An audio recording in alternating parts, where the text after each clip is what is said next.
చేతి మీద అమ్మ అని పచ్చబొట్టు పొడిపించుకున్నాడు. దాన్ని చూడ్డానికి ఇదిగో ఈ భూతద్దం గిఫ్ట్గా ఇచ్చాడమ్మా. ద్రోణ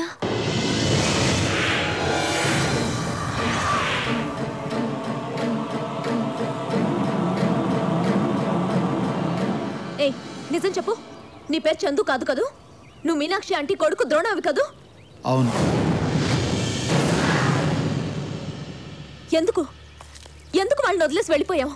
ఇప్పుడు తిరిగి వచ్చి వాళ్ళ ముందు పరాయి వాళ్ళ ఎందుకు నటిస్తున్నావు? ఏ క్షణమైనా నువ్వు తిరిగి వస్తావని నీ తల్లి ఎంతో ఆశతో ఎదురు చూస్తోంది, అమ్మ అనే పిలుపు కోసం. అలా పిలవకూడదనే మేడం అని పిలుస్తున్నాను. ఎందుకో తెలుసా, అమ్మ అని పిలిస్తే ఎక్కడ నా తల్లి హృదయం నేనే తన కొడుకునని గుర్తుపడుతుందేమోనన్న భయం. గుర్తుపడితే ఏ? నా గతం వాళ్ళకి చెప్పి బాధ పెట్టలేను. పరాయి వాళ్ళు తప్పు చేస్తేనే భరించలేని నా తండ్రి గతంలో నేను చేసిన తప్పులు తెలుసుకొని తట్టుకోలేడు. అలా అని అబద్ధం చెప్పలేను. ఇలా ఎంతకాలం? తెలియదు. నాకు తెలిసిందల్లా ఒకటే, నా తల్లిదండ్రుల్ని సంతోషపెట్టాలి. నేను అనుకున్నది జరిగిన రోజున నేనే వాళ్ళకి చెప్తాను.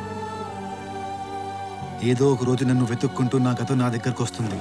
కానీ నా గతానికి తెలియదు నేనే దానికోసం ఎదురు చూస్తున్నానని.